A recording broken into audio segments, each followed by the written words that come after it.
Okay. Go ahead, bring it in. Doing it in person over I just told Ellie that I think he's gonna talk from the other room. she needs to open it up. Yep. He needs to do it via Zoom. All public comment would need to be. Are you waiting? Maybe for the other public We comment? can go slow like color. Well, I mean, if he's technically in the room and we're on, It would be unfair to other public members if we were to. she's gonna let him in. That's true.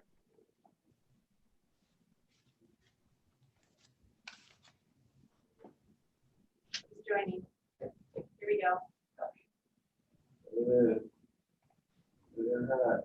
That's cool.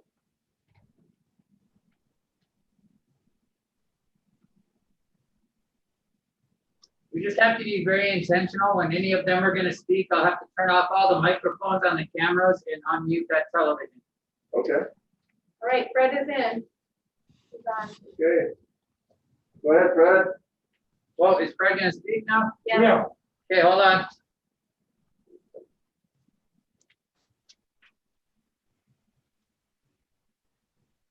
He just muted himself.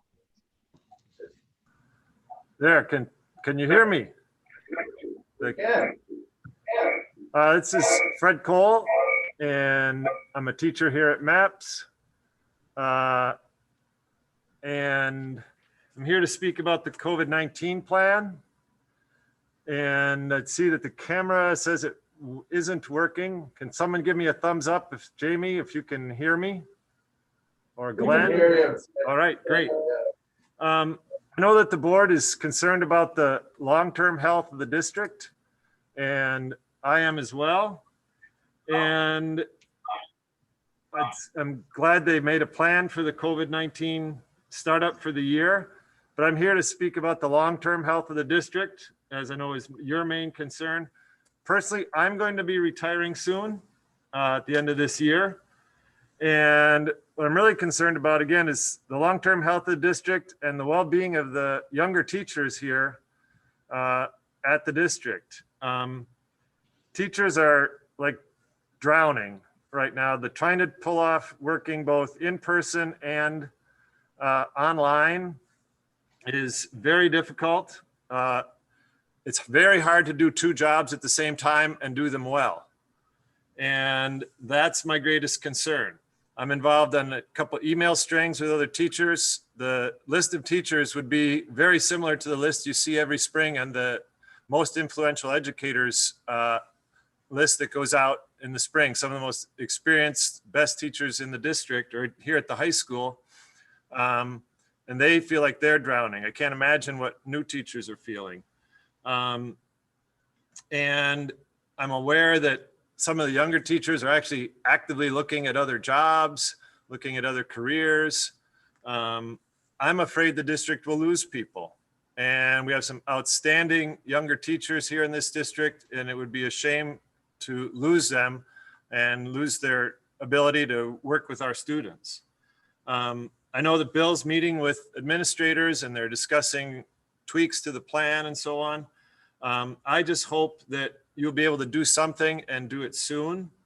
Again, I feel like the teachers feel like they're drowning. That's the word that comes up over and over again. Whether that be hire teachers, hire aides to help take on some of the load with the online teaching while the people are doing in-person teaching, adjusting the schedules, possibly helping hiring more custodians to help with the additional cleaning that's necessary. All these are options. I know Bill and the administrators are meeting to discuss them, and I'm just here to say I hope you do something soon because it's needed for the well-being of the teachers and the other staff, the aides, the custodians here in our district. I know my wife spoke with one of the school board members about that, and their reply was, well, we gave you $2,000 at the start of the year, which is very true. And it's greatly appreciated because it is a lot of extra work. However, I would point out that that $2,000 works out to about $11 a day.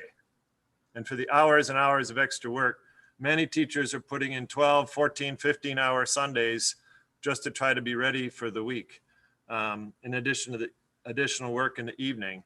They're not slacking. They're doing their utmost to try and deliver a good education for all our students, in person, hybrid, and online. But it's just, like I said, not humanly possible to do all of those at the same time. And I trust your good intentions and your goodwill for the district, and I hope that you'll be able to find ways to provide some relief for these folks. And I appreciate you listening. I'm sorry the camera wouldn't come on to get me in there directly. So thank you very much, and I'll sign off.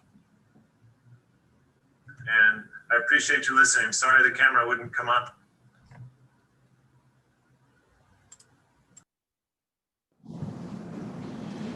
Okay, on to the superintendent's report.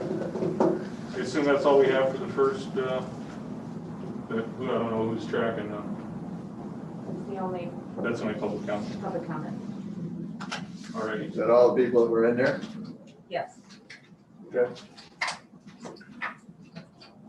So one of the requirements moving forward is that we share information with the board. I think MAPS has been pretty transparent. One of the first districts, I got to give Ellie a lot of credit, and Linda, coming up with our district dashboard so we can track the number of COVID cases that we have in school. From active cases to those that have moved from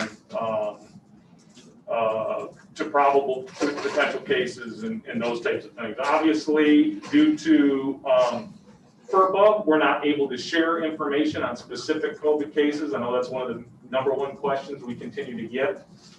Who is it?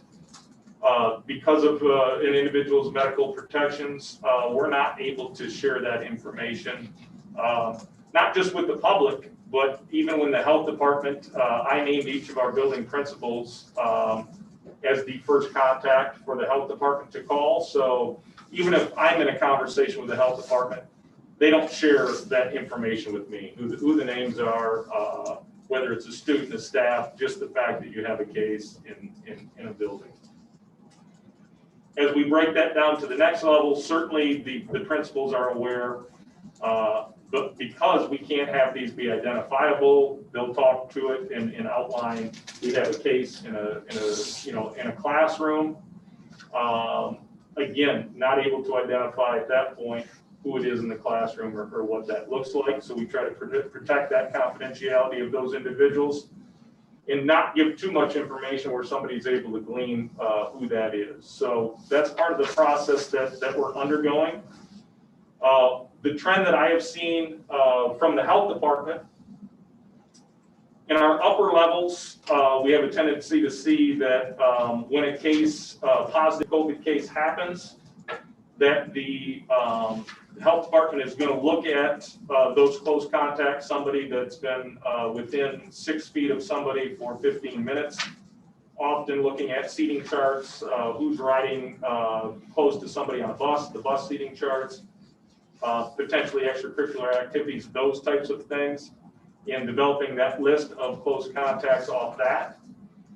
When we get to the elementary, we're seeing that the health department is oftentimes quarantining entire classrooms. I think that's more off the belief that social distancing and adhering to those rules don't apply like it does at the upper levels, meaning kids, maybe younger kids, have a harder time keeping social distancing. So what we have a tendency to see, right, wrong, or indifferent, is that they quarantine an entire classroom. So at this point, They can do that. That's yes, right. yeah, and that's what we're dealing with. At this point, what we've seen, as you guys are aware, we had the initial couple week shutdown at Superior Hills Elementary School.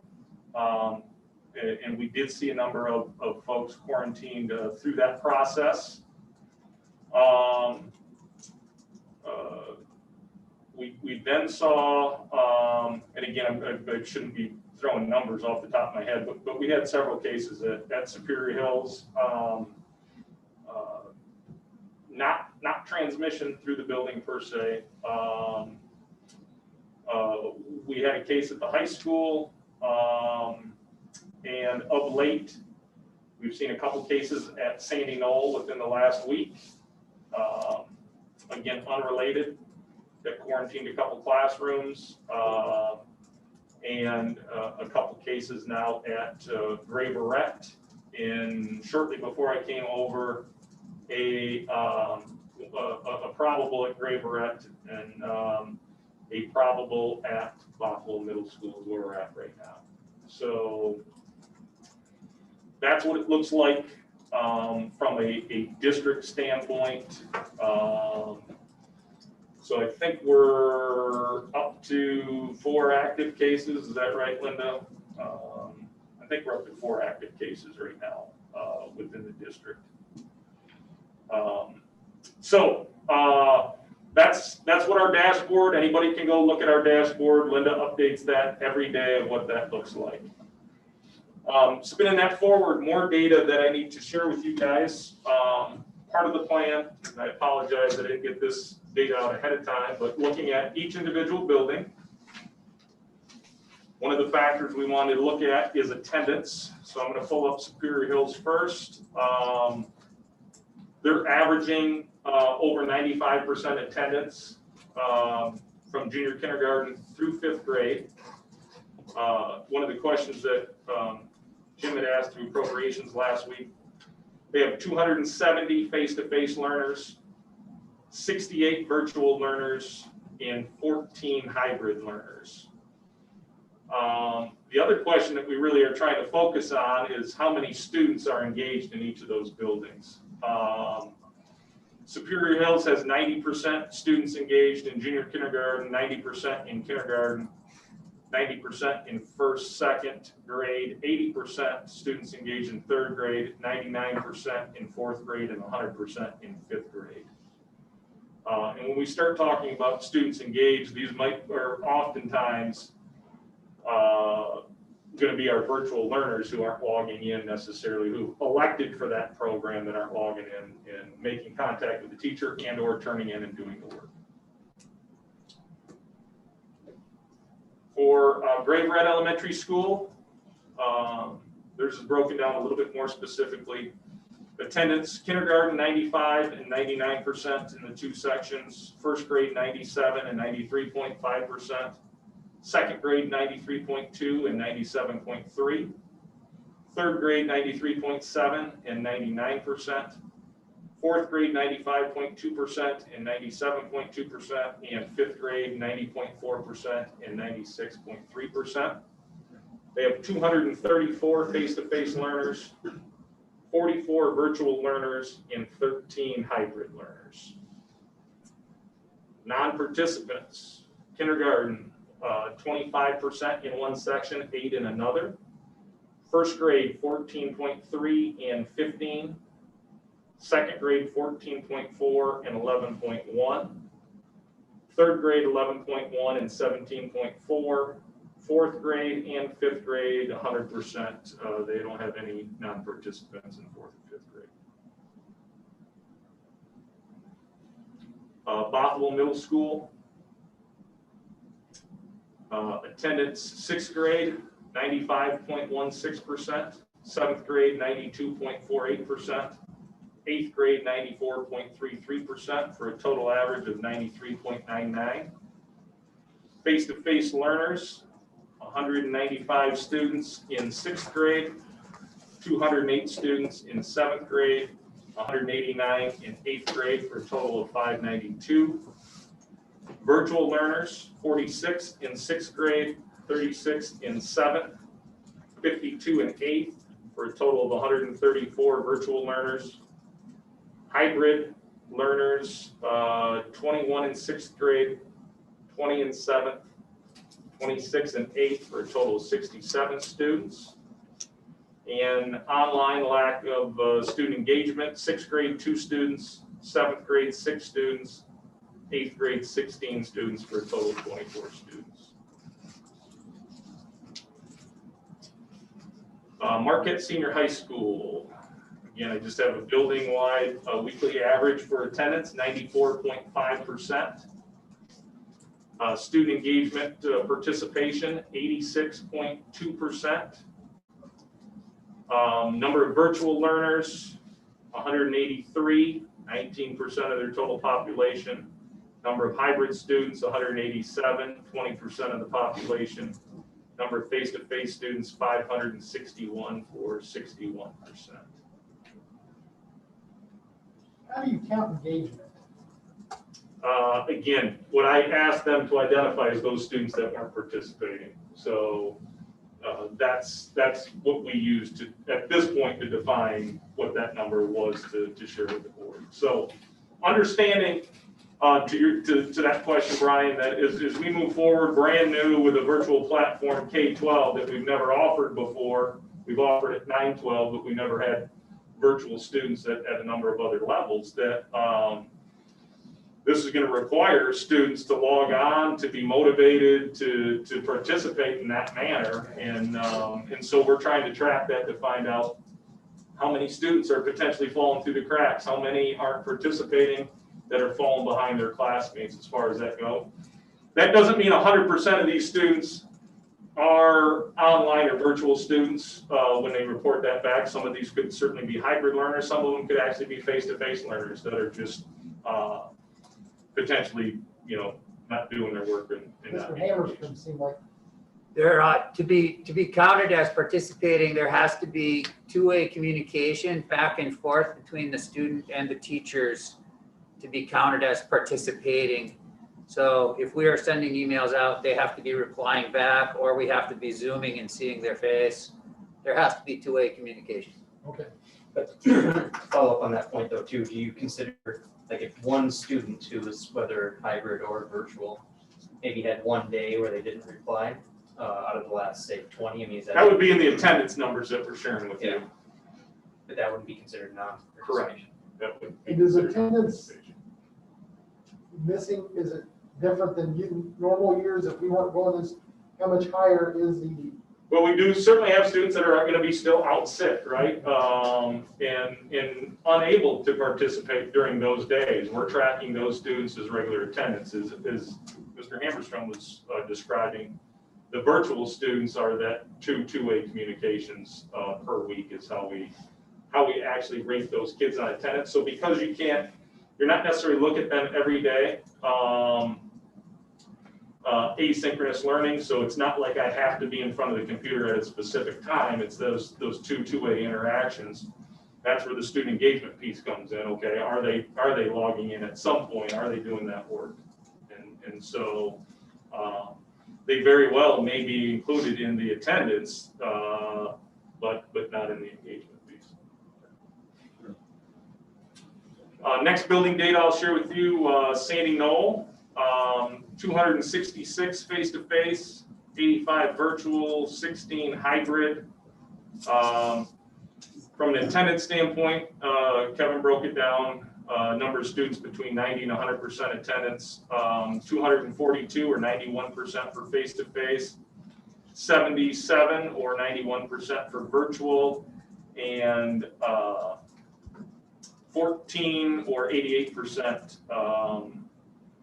for the hybrid learners. He continued to break it down, number of students that are attending 75 to 89%, number of students attending 50 to 74%, so I'll hit on that number real quick. Just four students that are signed up for face-to-face that are in that 50 to 74%.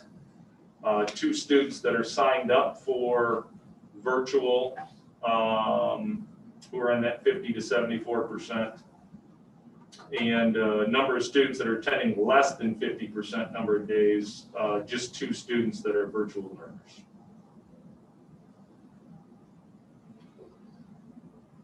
Two schools left here, Cherry Creek, attendance. He has a building average just over 95% attendance. Face-to-face learners, 287. Virtual learners, 78. Hybrid learners, 21. Student engagement, 99% in kindergarten, 95% in first grade, 88% in second grade, 90% in third grade, 99% in fourth, and 95% in fifth. And then the last school to share with you, Marquette Alternative High School. Number of students who are virtual, 47. Number of students, hybrid 0, so they're either 100% face-to-face or virtual, and 77 students who are face-to-face in this building right now. When he talks about online participation, he just threw out a number right now, 40% of those students are passing. He had a comment here, he's going to be looking at forcing some students back the second term that don't have supports needed for success. His face-to-face learners are doing quite well at this point. So that's just some data on our individual schools. The next piece of data, weekly our superintendents meet with the health department. So we get updates from Dr. Piggott every week on where we're at. You guys have that packet here in front of you. He sent me some updated information as far as the slides go. Couple things certainly is we continue to get updates every week from the health department. I think are important to note. Number of COVID cases in the UP are certainly on the rise in the last 2 months. September, October, those cases continue to go up substantially. They started to go up even July and August from a low period, which was in June. They are seeing cases last week, which is week 42, 207 cases. Some of the data that he shared with me is that the number of cases are actually doubling each week. So that doubled from the week before, that number had doubled from the week before that, so they continue to be on the rise. Just a quick snapshot, even over the last 5 or 6 days, Marquette County anyway, 54 cases, 41 cases, 39 cases, 44 cases. A little bit of dip yesterday down to 12, and I had a conversation with him shortly before this meeting, 28 so far today. So he had made the comment that we are at a very high risk level right now in Marquette County and the entire UP. They were seeing the average for those that were being tested at 2.8% positivity, rise to last week 8.5% positivity. Mr. Atchison, Gar Atchison, the CEO of UP Health Systems, was on that phone call as well. They have a testing center at Teal Lake, and he said the last 10 days data showed 19% positivity for those being tested. So that number continues to go up substantially as well. September, the UP Health Systems had 36 patients admitted, COVID-related patients admitted. October 26 so far in October, COVID patients admitted, and currently he said he had about 15 or 16 COVID patients, 6 of those in the ICU at the moment. They are running out of negative pressure rooms, and or out of negative pressure rooms. So I would say the picture was without some turnaround. Certainly not a positive picture. Seems the UP and Marquette County as a whole is certainly headed in the wrong direction at the moment. Again, just over the last 4 or 5 days, we've seen an uptick Marquette area public schools as well. Some of this certainly due to, I think, the the prison and some of the other cases that we've seen that have started to flare up in the area. So we follow some of the other districts around. I know Ishpeming Middle High School is closed down for a couple of weeks. Nagani Middle School, High School, he announced last night was going to be closed down for the next couple of weeks. So we're starting to see that trend continue as well. Any other information you guys would like to see from? Well, I think, we have to prepare people just in case it does keep rising on what that might look like. And at least have it in the back of the head that if cases do continue to rise, especially within, the schools, not just our school, but schools in general, that we may have to have some type of shutdown for a while. But I think that needs to be at least communicated so people aren't shocked if they get an email saying it's closed down. And we were one of the first to have to close down Superior Hills for a couple of weeks. I think, as Mr. Cole talked about earlier, our teachers are doing both the face-to-face and online learning. We're certainly adept and prepared to move all students online. Mr. Sedgwick did a pretty good job of making sure all the Chromebooks, everything got out. In a couple other cases where we've had to quarantine a classroom, we've set it up where we have made sure that we got the Chromebooks and those things home for parents to be able to move to online learning. As I shared the numbers, obviously, we still have a high percentage of parents that are coming for face-to-face learning right now. And we know as we go through this process, even quarantining classrooms,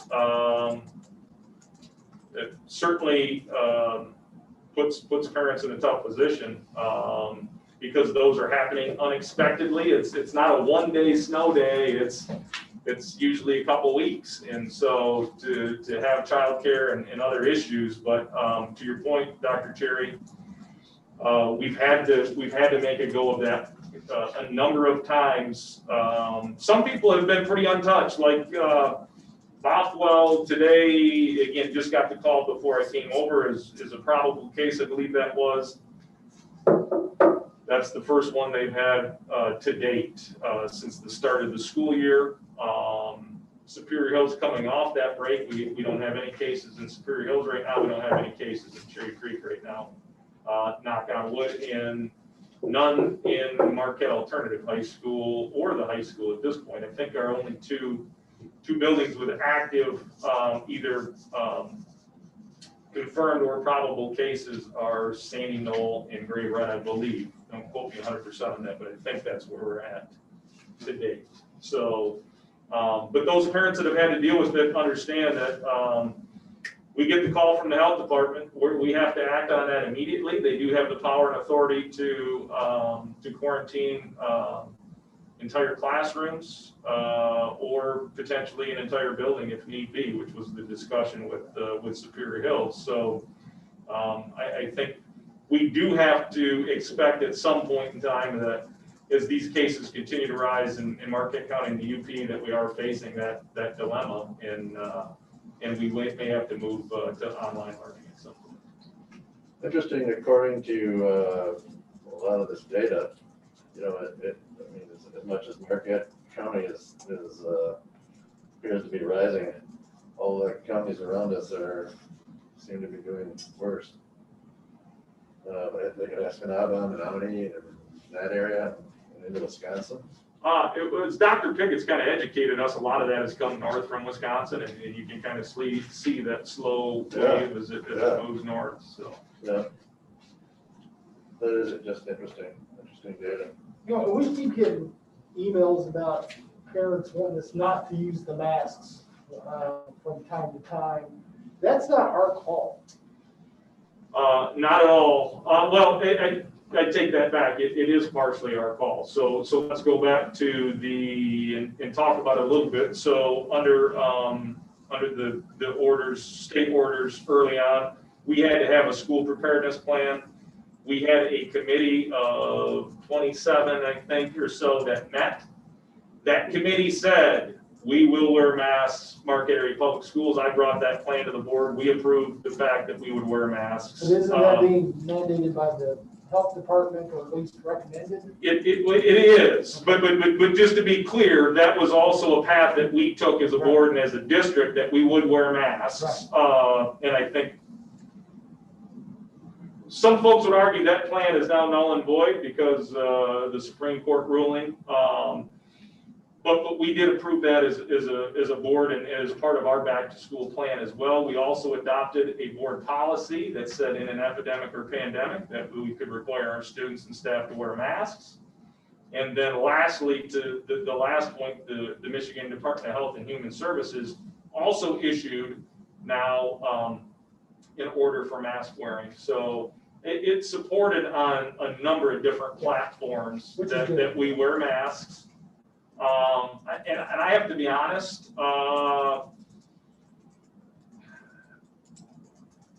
without getting into the politics or anything, as far as students go and whether the majority are asymptomatic, whatever that looks like, one of the key rationale for the committee to determine that we would wear masks in Marquette Area Public Schools was to make sure that we were going to have the staff necessary to continue to staff our buildings.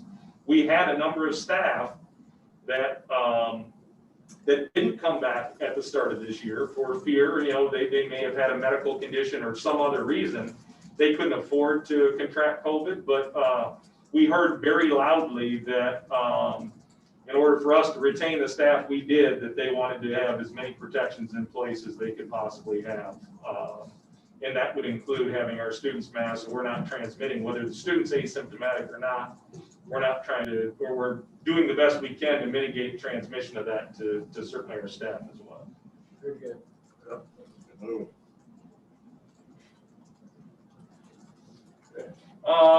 Yeah, so if there's no other questions, I'll move to snow removal.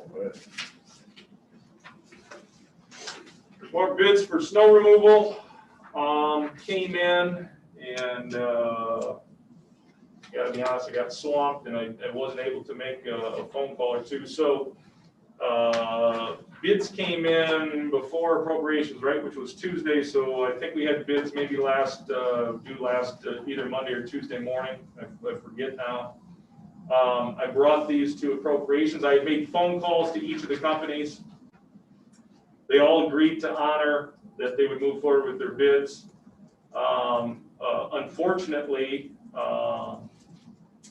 Thursday morning, after I already shared this with appropriations, I got a call from Enright Construction, who had said that he had made a mistake and he was hoping to be able to revise his bid, or he wasn't going to be able to honor his bid.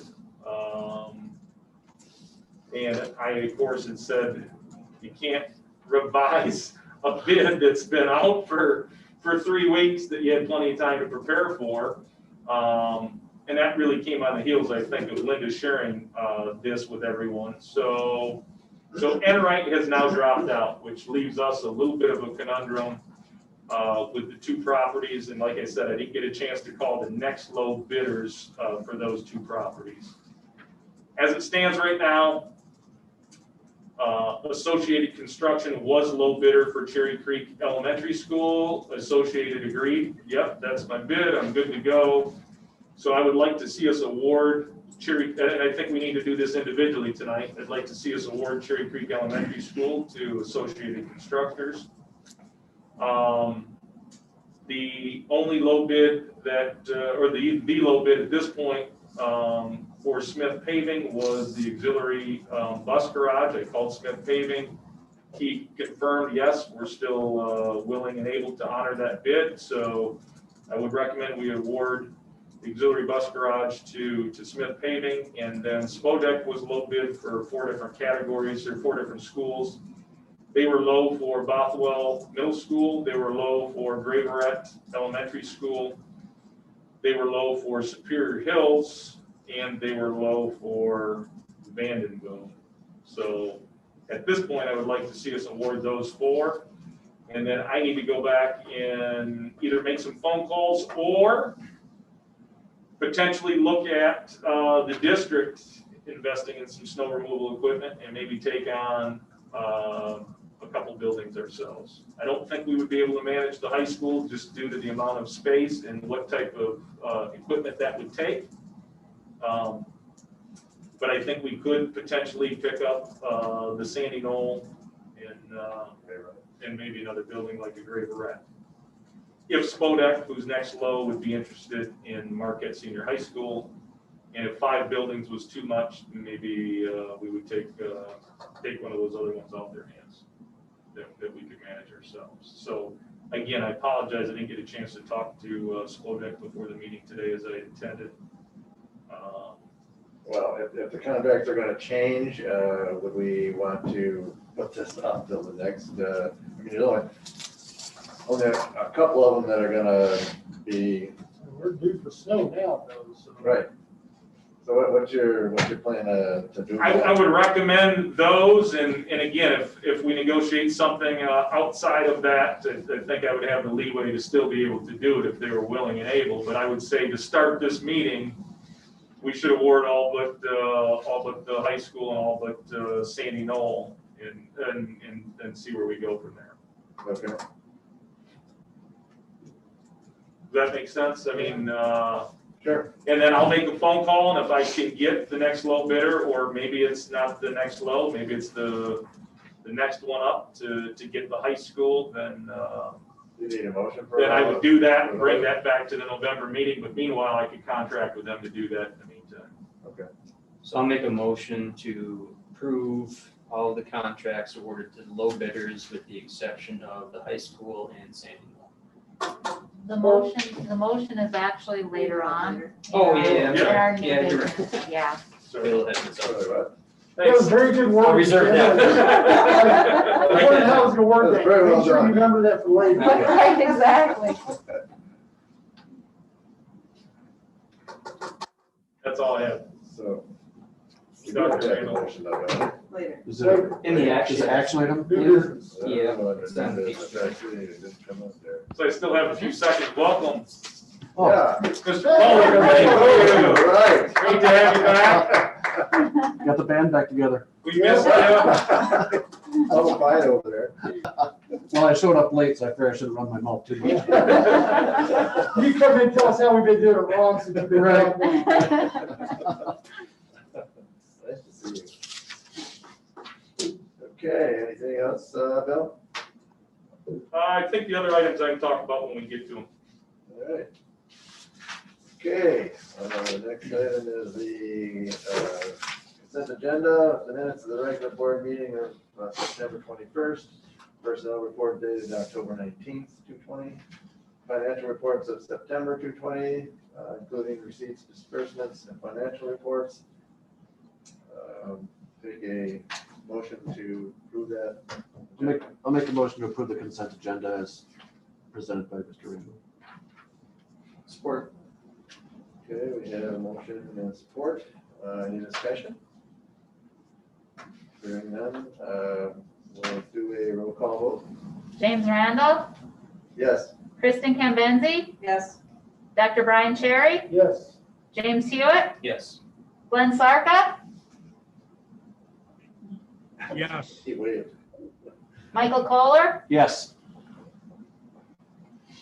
Okay. So, that passes. Board committee reports, starting with the appropriation committee. So, yeah, we met last Tuesday on the 13th, and topics that we discussed were the snow removal bids. We also discussed the status of the current bus fleet. We go over this typically every year and see which vehicles are, potentially in need of repair and replacement. And we were presented information about the current fleet, and I believe there's still some decisions to be made, I guess, as far as what we want to do, but we have an idea that we'll definitely need to be replacing maybe a bus or two this year as we've been trying to get back into the habit of doing that. You know, it depends. When is the actual, I don't remember now, Bill, or Doug, when do they do the inspections on the fleets? Is it coming up soon? I think I do not know that, honestly. Okay. I can't remember if you mentioned it, but I think he had said anyway. They had that- one in March. I thought they had one in March, and then for those that maybe didn't pass, they came back over the summer and hit those buses again. But I think it's Okay. March if I don't. March. But yeah, I'm not gonna be sure. Anyway, yeah, we will present that information with, again, I guess, a plan to come back and figure out what the right move would be and how many potential buses would we look to add later in the year. We discussed the contracts that we have TAs on for all bargaining units. We discussed merit pay. We discussed the budget amendments that will be coming up in December, where we are in that process. And I think that was about it. I don't know if anybody else had a comment or Did good. And the two buses that we're talking about, we had that in, I believe we had that in the budget. Did we put that in the budget or we take it out? We took it We out, did that was take a it out. cut for this year. Okay. Okay. New business. This is board policies. You wanna make any comments, Kristen? Yeah, so we have a new board policy that needs to be amend our former Title IX regulations regarding sexual harassment. Pretty much every single thing from our old policy is needs to be changed. So we have a new policy that we need to look at and adopt. So Max is required to have a Title IX coordinator, both male and female are recommended. We're looking at recommending Jenna Smith and Dan Gannon, who will be the Title IX coordinators and investigators. We also need an initial decision maker, an appeal decision maker. They can't be the same person. So Bill will be the appeal decision maker looking at, and Deb Berry would be the initial decision maker. And so, I mean, going through the policy, I mean, there's quite a lot in here to kind of go over and just kind of understand the new things that are being required of the district regarding investigation and all that other stuff. Mr. Stark and I both looked at it and recommend the policy. So it'll be something that we'll discuss more at our next meeting in November. So I don't know if anyone has any questions regarding it at all. Is this, Jenna, and who else was Yeah. Yeah. it? And Janet. I think this is something we had before, isn't it? We just have to assign people to those roles. Right, yeah, I Okay. mean, this is a lot Those more were in depth recommendations. than what we had before. And they also, Truon did this one for us. They provided a lot of nice forms and stuff that are kind of easy to follow for the investigators to make sure that every single instance is treated the same way. So I think it'll make it easier to make sure that we're following through with what we're supposed to be doing. And there's like checklists and all this stuff to make sure that every single thing is being covered, so. So when we actually do the second reading, will we need to have a motion to adopt those people be in the recommendation? They're already written into the policy. Right. Already written into it, okay. So, yeah, so we'll discuss it a little bit more and hopefully adopt it at our next. And that's the Neola as well. The Neola was our old policy. So that's why it has pretty much everything that's struck through, because everything changed. So it's just kind of showing you what our original ones look like, so you can kind of see how things have evolved from what we passed. Looks like we're rescinding the entire policy. Yeah. So we'll be all very, yep. So, do we need a motion to do that? No, that's next time. Next time. Next time, we're gonna do that next time. Yep. Okay, consider naming the United Way of Marquette County a charitable solicitation organization for 2020-21. I would highly recommend we do that. We've supported United Way for a number of years. And as we've already discussed, I think at a previous board meeting, but certainly in our time of need that came about this year, United Way donated, what was it, 3,500 or 4,000 masks initially, and they just made a commitment to another couple thousand masks for us. So it's been a nice two-way partnership as far as that goes as well. So again, we name them as that charitable solicitation organization. It's on our employees if they want to donate or not. I make motion that we name United Way of Marquette County as a charitable solicitation organization. Support. You have a motion and support. Any discussion? Does Mr. Sharper have to abstain? I have You have to to, abstain. I need to abstain. I'm a board You member. can anyway, so yeah. He's abstained. You're abstaining? Okay. All right. Okay. No discussion, hearing none. Take a roll call. James Randall, Yes? Kristen Cambenzi, Yes.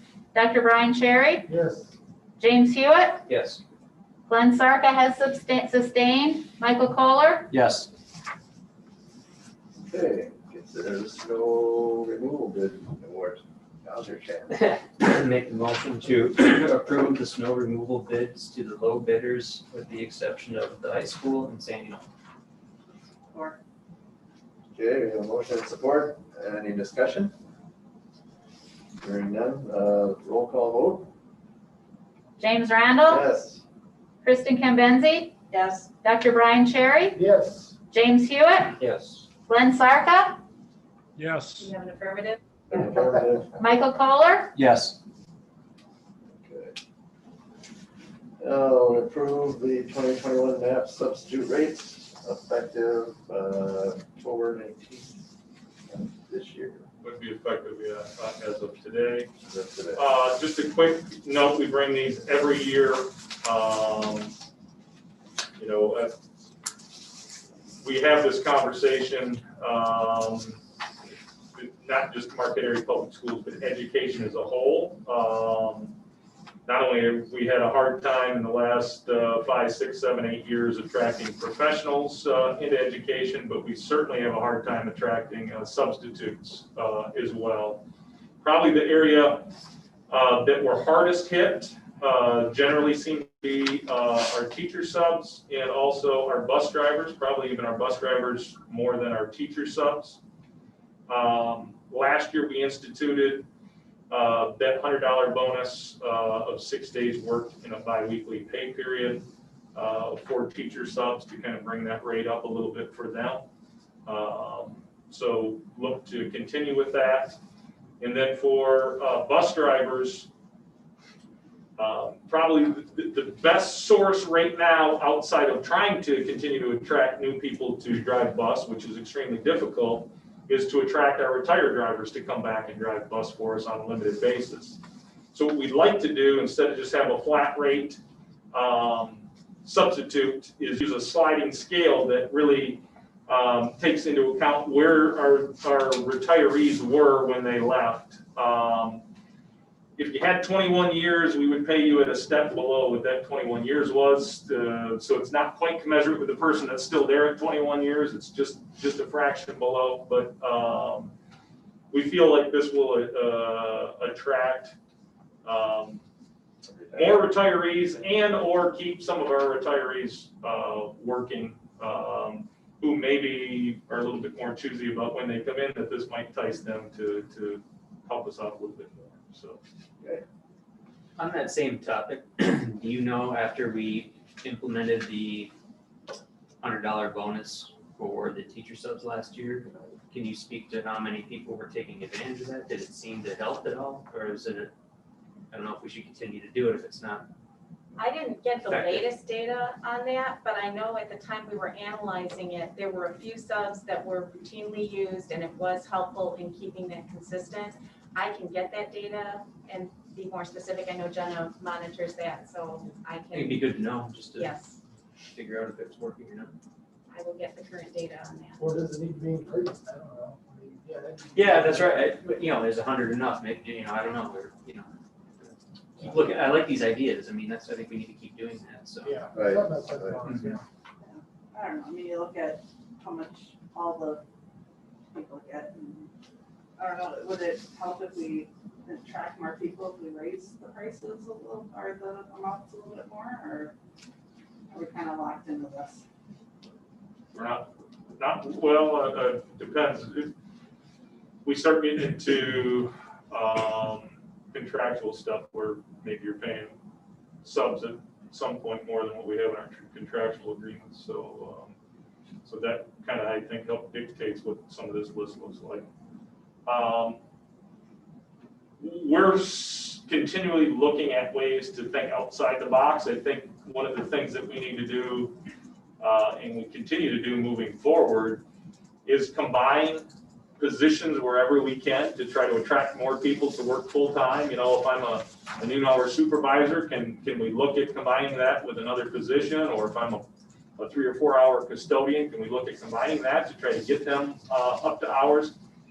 I think in the conversations Deb and I are having, outside of just substitute rates, to maintain and potentially attract more people, we may have to also look at the benefit side too. And do we have to do a little bit more on the benefits, where people who traditionally worked for the school system for maybe insurance and some of those types of things, who through maybe previous contract negotiations or other things have found that they can't afford it, or this isn't the place to come where I can work for a lower rate because I'm getting family insurance to maybe tweak some of those areas as well, outside of just the flat rate pay. So,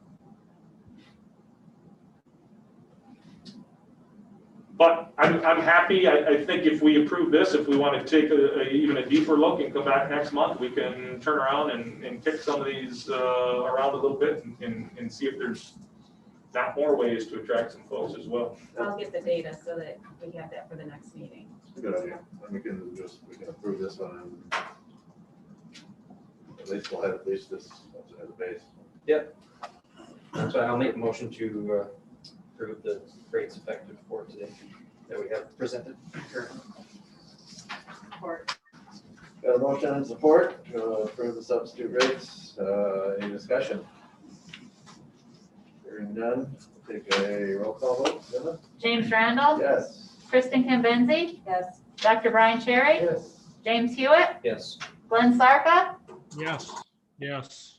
Yes. Michael Kohler, Yes. Okay, moving right along. Consider ratification of contracts. This is a great thing. Number one on the list is the MAVA contract. Any comments, Bill? I'm going to say, Mr. Randall sat in on a few of these, so he's almost as knowledgeable as I am. We went ahead with the contracts, looked at where we were. Probably an overall premise that you could walk away from is that outside of our MAEA, who you guys already approved, I think at our September, maybe even our August meeting, I don't remember now off the top of my head. The rest of these are right around, or not right around, they're exactly 4% increases, not necessarily 100% 4% on base, but 4% over the previous year's contract. So considering the pretty grim outlook that we had last March and April, and knowing how this, has affected, COVID has affected a lot of businesses and a lot of organizations, our folks have stepped up in quite the capacity, and it was nice to be able to come to the table and actually, after the budget had slowly started to change, and it wasn't quite as doom and gloom as what it looked like last spring, or even as of June, that we're able to settle these contracts and get some of our folks some increases here. So, that's pretty consistent across the board of what you see there. Okay. Do we have to take these individually, or can we do them all? I think we have to do I it. think you can do it all as a group. Again? Yeah, Okay. that's a good, like a consent agenda. You want to talk about which one? I'll make a motion that we approve the contracts as presented. Support. Motion and support, just to clarify, this does not include number 5 and 6. We'll have that discussion. Hey, Deb, will you Chromecast to 255 again? We lost our connection Excuse me? with Glenn. Oh, I did see this went down. just saying the motion should include contracts 1 through 4. Okay, as amended. You can include. I was just gonna say, Six. can't we put 5 and 6 in there?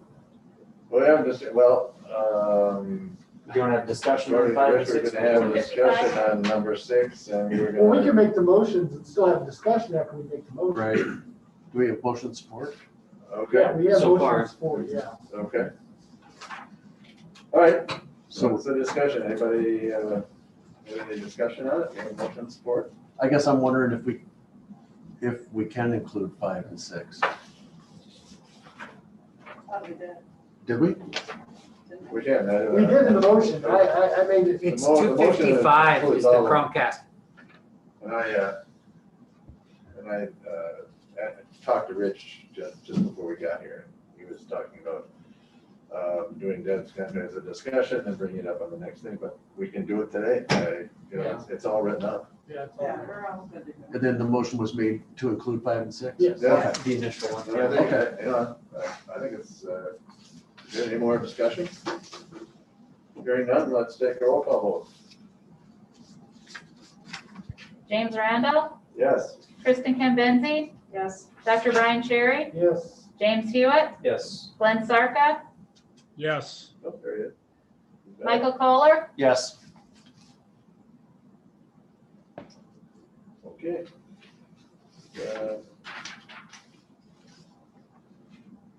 Motion passes. Gifts and requests, donation of $20,000 from the Strenuous Institute. Third installment to the Strenuous Planetarium.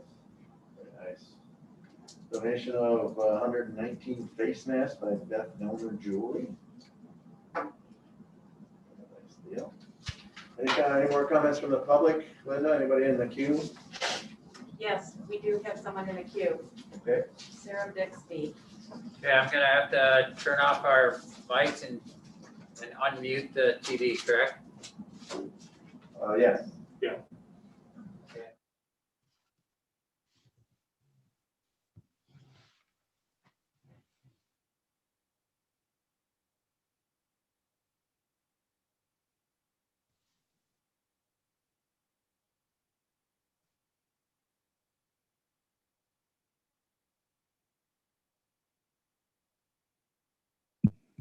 Hello?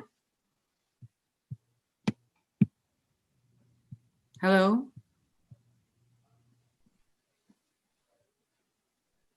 Hi, so you can hear me? Hello? Okay. Hello? I'm sorry, there seems to be a little bit of reverb on my end. Hi, so you can hear me? Hello? Yeah, there's about a 20-second delay. Okay. Hello? I'm sorry, there seems to be a little bit of reverb on my end. Hi, so you can hear me? Hello? Yeah, there's about a 20-second delay. Okay. Hello? Okay. I'm sorry, there seems to be a little bit of reverb on my end. Hi, so you can hear me? Hello?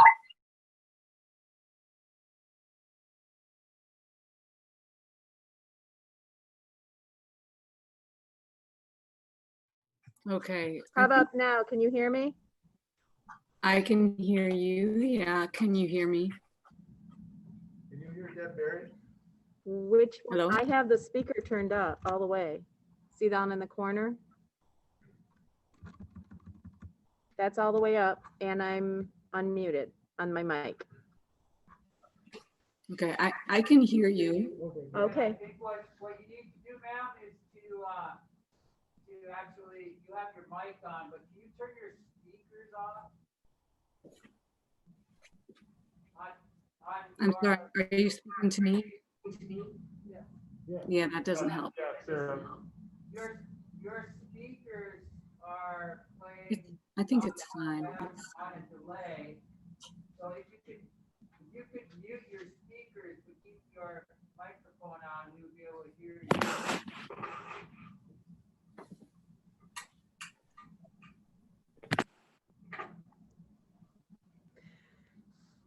We're getting comments that we should be good to go now. Can you hear me, Sarah? I can. Okay, go ahead and speak. I think we can hear you here. Okay, great. I think I'm going to read my statement, just calling it a safety statement. First of all, though, I'd like to thank you all for letting me contribute to the public comments area, and also to tell you that I appreciate all of what you do for students and staff at MSHS to ensure safety and dignity of everyone on campus. I am Sarah Bixby. I'm an employee of MAPS currently, have been for last year and this year. I live at 1502 Garfield, so that's about a block and a half from school. On the morning of September 29th, Tuesday at 7:16, I was hit by a van on Fair Street near the corner of Lynn Avenue as I attempted to cross the school grounds, I'm making the safety statement for two reasons. Or three reasons. I would like to see MAPS and MSHS initiate steps to make Fair and Lincoln Streets adjacent to the high school safer for pedestrians and motorists, and particularly for students and employees of MAPS and MSHS. I sustained injuries, both physical and psychological, from the accident, and I imagine that the 16-year-old driver who hit me also suffers from the experience. I had hoped he might join me at the school board meeting tonight, but unfortunately I could not get through on the phone number that was taken on the police report at the time of the accident. I'm looking into that to see if I can contact him. I have two requests for action. I request that MAPS and MSHS take specific actions immediately to ameliorate the Fair Avenue traffic situation, particularly during the start and the end of the school day. Short-term actions could be to purchase in-street pedestrian warning signs like the city uses downtown and on Wright Street, where the multi-use path crosses the road. I also request that MAPS and MSHS appoint someone to work with the city on safe routes to school grants to create a safer environment for pedestrians and bicyclists adjacent to the school. The roads running up to the school. Funding is always an issue, but there are grant options out there. I have a link to the SRTS program in Michigan, and I have several links that could help us move forward on this as quickly as possible. The driver of the vehicle turning onto Lynn Street, who acted as a first responder when I was hit, is David Stensas. He is the city planner for the city of Marquette and has already begun internal discussions at the city level about options to address the situation. I will be making a similar appeal to the city's Traffic and Safety Committee, Planning Commission, and City Commission as well, to ensure that city officials are aware of this safety issue and that they will work with MAPS to implement pedestrian safety improvements on Fair Avenue as well as on Lincoln Avenue. Mr. Stensas has experience with safe routes grant projects and will be able to coordinate the MSHS project on the city side. Painting crosswalks is certainly an option at Birch, Lynn, and Garfield Streets. At least one of those. Here are some pedestrian crosswalk statements that seem particularly appropriate in a school zone from the National Association of City Transportation Officials Urban Street Design Guide. And I quote, "While pedestrians generally have the right to cross at any intersection regardless of crosswalks, designers should be sensitive to the misconception that a crosswalk is the only legal place to cross the street. Use crosswalks as both a guide for pedestrians and a way to communicate crossings to motorists. The practice of discouraging pedestrian crossings by leaving uncontrolled crossings unmarked is not a valid safety measure. Instead, it encourages unsafe, risk-taking behavior and discourages walking citywide. Efforts should be made to enhance or highlight desired crossings wherever practicable. Hybrid beacons, rapid flash beacons, raised crossings, medians, and other safety countermeasures may be suitable and less expensive than full signalization. These should all be considered before leaving an uncontrolled crossing unmarked." I've lived here at 1502 Garfield with my family. My son Finn attends MSHS, he's a senior. I've lived here for many years and have noted that the area where I cross Garfield or Lynn any given morning, Monday through Friday, and afternoon when school is starting and when school is ending is a very unsafe area. Unfortunately, I was a victim of this lack of safety precautions there. And I'm really hoping to work with you to make some change. Thank you.